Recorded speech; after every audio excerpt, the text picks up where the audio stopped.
حضرت نبی پاک علیہ الصلوۃ والسلام کے صحابی ابو ہریرہ رضی اللہ عنہ روایت کرتے ہیں قال اتى جبرائیل النبی صلی اللہ علیہ وسلم کہ حضرت جبرائیل نبی پاک علیہ السلام کے پاس حاضر ہوئے اور فقال اور عرض کیا یا رسول اللہ هذه خدیجہ قد اتت معها اناء فيه ادام او طعام او شراب فاذا هي اتتك فقر عليها السلام من ربها ومني وبشرها ببيت في الجنة من قصب لا شخب فيه ولا نصب کہ عرض کیا یا رسول اللہ یہ خدیجہ ہیں جو اپنے ساتھ ایک برتن لے کر آئی ہے جس میں کچھ سالم ہے، کچھ کھانا ہے، کچھ پینے کی چیز ہے۔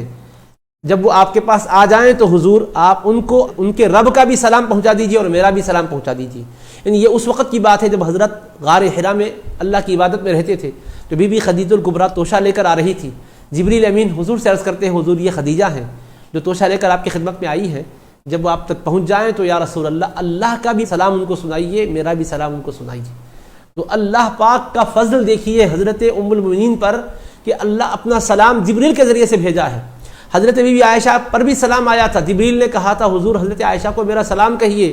لیکن یہاں جبریل نے اپنا سلام نہیں اللہ کا بھی سلام پہنچایا، خود اپنا بھی سلام پہنچایا۔ اسی سے محدثین نے حضرت سیدنا محدث دکن رحمۃ اللہ علیہ نے زجاجۃ المصابیح جلد پنجم میں بھی حاشیے کے اندر بیان کیا ہے، دونوں کی فضیلت کا اس سے علم ہو جاتا ہے کہ وہاں سلام آیا تھا اللہ کا اور یہاں سلام آیا ہے حضرت عائشہ پر جبریل کا،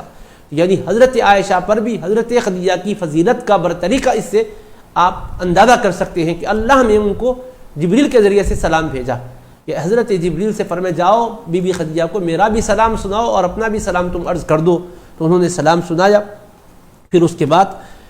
انہوں نے گزارش کی کہ حضور ایک جنت کے اندر محل کی خوشخبری سنائیے، موتی کا ایسا محل ہے کہ جو اندر سے تراشا ہوا موتی ہے، اس کا عالی شان محل ہے جس میں کوئی شور و شغب بھی نہیں ہے، مشقت اور تکلیف بھی نہیں ہے۔ اب اس پر علامہ حافظ ابن حجر اسقلانی اور علامہ بدر الدین عینی حنفی رحمۃ اللہ علیہما نے جو شرح میں بیان کیا ہے، میں نے ارادہ کیا تھا کہ اس میں سے پڑھ کر سناؤں لیکن ٹائم نہیں ہے، میں بالکل اختصاراً اس کو آپ کے سامنے مختصر طور پہ بولتا ہوں کہ حضرت نے یہ بتلایا ہے کہ رسول کریم صلی اللہ تعالیٰ علیہ وآلہ وصحبہ وسلم نے جو ارشاد فرمایا کہ جنت کے ایک ایسے محل کی خوشخبری سنا دو کہ جس میں کسی قسم کا شور نہیں ہے اور کوئی وہاں پر تھکاوٹ اور مشقت نہیں ہے، تو یہاں بیت کا لفظ آیا ہے، بیت محل کو کہتے ہیں، گھر کو کہتے ہیں۔ تو حضرت خدیجہ الکبریٰ کو بیت اللہ پاک کے حبیب نے فرمایا جنت میں ایک محل ہے اس کی خوشخبری سناؤ، کیوں کہ ان کا بیت جو گھر تھا وہ بیت اسلام بن گیا تھا کہ اس کے ذریعے سے دنیا میں اسلام پھیلا، اور ان کا بیت اور گھر کیا تھا، اہل بیت کا مرکز بن گیا، کیوں کہ قیامت تک جو بھی اہل بیت ہیں وہ یا تو حسنی ہیں یا حسینی ہیں، اور امام حسن اور امام حسین بی بی فاطمہ الزہرا کے شہزادگان ہیں، اور بی بی فاطمہ الزہرا کون ہے؟ حضرت خدیجہ الکبریٰ کی شہزادی ہے۔ تو گویا بیت نبوت حضرت خدیجہ الکبریٰ کے بیت سے جڑا ہوا ہے، اہل بیت نبوت کا رشتہ اس گھر سے ہے، تو اس گھر میں اہل بیت نبوت پرورش پائے ہیں اور قیامت تک اہل بیت کی برکتیں اس گھر سے پھیلی ہے۔ تو اللہ نے اس کے صلے میں ان کو حبیب پاک کی زبان مقدس سے ان کی ظاہری حیات میں یہ خوشخبری سنائی کہ جنت میں تمہارے لیے ایک ایسا بیت ہے کہ جو اعلیٰ موتی کا بنا ہوا ہے، اندر سے تراشے ہوئے موتی کا بیت ہے جس میں شور بھی نہیں ہے، مشقت بھی نہیں ہے۔ تو بیت کا صلہ بیت سے دے دیا گیا، تم نے یہاں اپنے گھر کو کشادہ کر دیا، تمہارا گھر نبوت کا گھر بن گیا، رسالت کا گھر بن گیا، اسلام کا گھر بن گیا، اور ولایت کا گھر بن گیا، امامت کا گھر بن گیا، اور صداقت کا گھر بن گیا، کرامت کا گھر بن گیا، دیانت کا گھر بن گیا۔ اس گھر سے جو اسلام کی تعلیمات دنیا کے آفاق میں پھیلی ہے، ہر طرف پھیلی ہے، تم کو جیتے جی ہی خوشخبری ہے کہ تم نے یہ گھر جو اپنا پیش کیا، خداوند قدوس نے اپنا جنت میں اعلیٰ گھر تمہیں عطا فرمایا، اور پھر وہ بھی ایسے موتی کا ہے کہ جو اندر سے تراشا ہوا انتہائی خوبصورت ہے۔ ایک تراشے ہوئے موتی کا کیسا عالی شان محل ہے، تصور آپ ہم نہیں کر سکتے۔ اب اس کے بعد دیکھیے اس میں شور بھی نہیں ہے، چیخ پکار نہیں ہے۔ یہ کیوں فرمایا؟ جنت میں شور تو ہوتا بھی تو نہیں نا، وہاں کون سے جھنڈے لگائیں گے، وہاں کون سے احتجاج کریں گے، لیکن یہ قید لگائی گئی ہے وہ ایسا ہے کہ اس میں شور و شرابہ نہیں ہے۔ تو ان شارحین حدیث نے بیان کیا، حافظ ابن حجر اسقلانی نے رحمہ اللہ تعالیٰ کیا کہہ کر، جب سرکار نے فرمایا تھا کہ اے خدیجہ قرآن اللہ نے مجھ پر نازل کیا ہے، تو اب ایسے موقع پر حضور نے جب ان کو حق کی طرف بلایا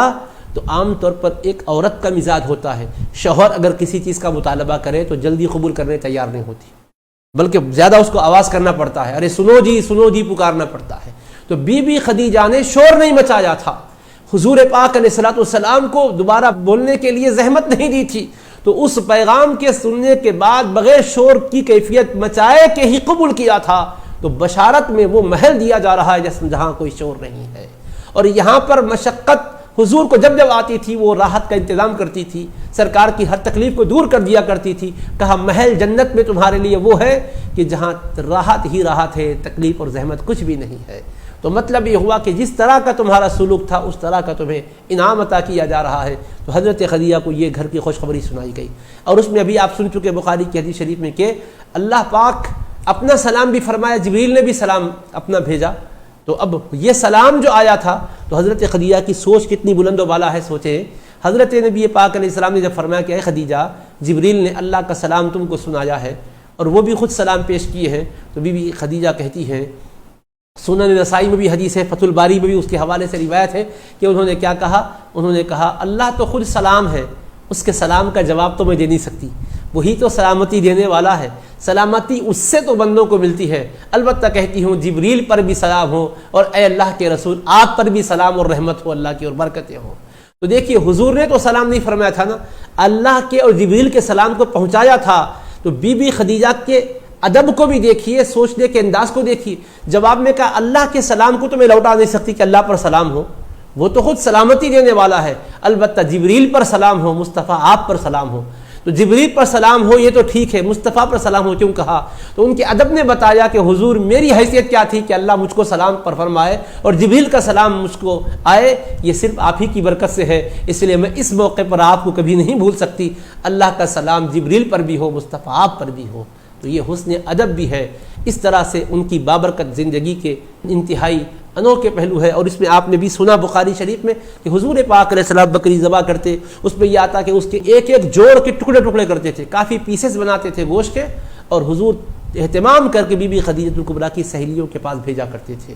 یہاں تک آتا ہے روایتوں میں کہ حضرت بی بی عائشہ فرماتی ایک بڑھیا حضور کے پاس حاضر ہوئی، رسول پاک نے ان سے احوال دریافت کیے، تمہارا کیا حال ہے، کیسے ہیں، ہمارے آنے کے بعد تمہارے حالات کیسے رہے؟ انہوں نے کہا میرے ماں باپ آپ پر قربان، اچھے ہمارے حالات ہیں۔ حضور نے بڑی شفقت اور مہربانی کی۔ بعد میں حضرت عائشہ رضی اللہ عنہ نے پوچھا حضور ایک بڑھیا پر آپ کا اتنا کمال درجے کا کرم ہوا، شفقت ہوئی، عنایت اور توجہ ہوئی، کیا باعث ہے؟ تو اللہ کے حبیب نے فرمایا کہ اے عائشہ یہ بڑھیا بی بی خدیجہ کے زمانے میں ہماری خدمت میں آیا کرتی تھی، اس لیے اس تعلق کی پاسداری کو نبھانا میں تقاضا سمجھتا ہوں اپنی محبت کا۔ تو رسول پاک علیہ الصلوۃ والسلام نے تعلق کا لحاظ کرنا، تعلقات کو نبھانا اور اس تعلق کی قدر و قیمت کو اپنی امت میں پیدا کرنا ضروری جانا، اس لیے فرمایا کہ ان کی حالت یہ ہے کہ اس وقت آیا کرتی تھی تو وہ دور یاد آ جاتا حضور پاک کا۔ اور بخاری شریف میں تو اب اس کو بند کر دیا ہوں، اس میں ایک روایت یہ بھی تھی کہ حضرت حالہ جو حضرت خدیجہ کی بہن تھی، ایک مرتبہ حضور کے دربار میں آئی، اندر آنے کی اجازت طلب کی، ان کی آواز بی بی خدیجہ کی آواز سے بالکل مشابہ تھی۔ حضور پاک علیہ الصلوۃ والسلام اس آواز کو سنتے حضرت خدیجہ کو یاد کر لیے، اور حضور کو ایک دم پورا منظر سامنے آ گیا ان کی محبتوں کا، چاہتوں کا، میرے آقا مارے خوشی کے جھوم اٹھے۔ پھر آپ نے کہا اللہ یہ تو حالہ ہیں۔ تو اب ایسے موقع پر حضور پاک علیہ الصلوۃ والسلام کی شفقت سے آپ ہم کیا محسوس کر سکتے ہیں کہ دین کے لیے جنہوں نے ایسی قربانیاں دی ہیں مصطفیٰ نے انہیں کبھی فراموش نہیں کیا۔ حضرت بی بی خدیجہ الکبریٰ کے بارے میں حضور نے جب یاد کیا اور کثرت سے ان کو یاد فرماتے رہے، بی بی عائشہ صدیقہ کے پوچھنے پر حضور نے فرمایا کہ سنو وہ ایسی اور ایسی اور ایسی شان کی ہیں، وہ روزے دار ہیں، وہ پرہیزگار ہیں، وہ وفا شعار ہیں، اور وہ غمگسار ہیں۔ حضور نے ان کی ساری خوبیوں کو گنایا اور خوبیوں کو گنا کر کہا میں کیوں یاد نہ کروں، اللہ نے ان کے بطن سے ہی تو مجھ کو اولاد عطا کی ہے، سوائے حضرت ابراہیم کے تمام حضور کے شہزادگان اور شہزادیاں حضرت خدیجہ کے بطن سے پیدا ہوئے۔ حبیب نے اس کا پاس و لحاظ کر کے ان کو یاد فرمایا اور تقسیم بھی کروائی، اور حضور پاک علیہ الصلوۃ والسلام نے ان کی سہیلیوں کو گوشت خاص طور پہ بھجوایا۔ مکے کے قیام میں بھی یہی تھا، مدینہ منورہ میں بھی ایسا ہی حضور پاک علیہ السلام نے کیا۔ اور عزیزان محترم جب ان کا وصال ہوا، نبی پاک علیہ السلام کی اعلان نبوت کے بعد 10 برس تک رہیں، اس کے بعد جو رمضان شریف آیا اس رمضان کی 10 تاریخ کو وہ انتقال فرما گئیں۔ رسول کریم علیہ السلام کو ان کی جدائی کا بڑا صدمہ ہوا۔ حضور پاک علیہ الصلوۃ والسلام نے ان کے ہوتے ہوئے کسی سے نکاح نہیں فرمایا۔ اللہ کے حبیب علیہ الصلوۃ والسلام کو بڑا رنج اور بڑا دکھ اور بڑا غم ہوا۔ اس کے 3 دن کے بعد یا 3 دن پہلے حضرت ابو طالب کا انتقال ہوا، پھر اس کے بعد حضرت خدیجہ الکبریٰ کا انتقال ہوا، 3 دن کا دونوں میں فرق رہا ایک روایت کے بموجب، اور حضرت یہ تو طے ہے کہ 1 سال ہی دونوں کا انتقال ہوا، تو تاریخ میں سیرت میں اس سال کو حزن اور غم کا سال کہا جاتا ہے۔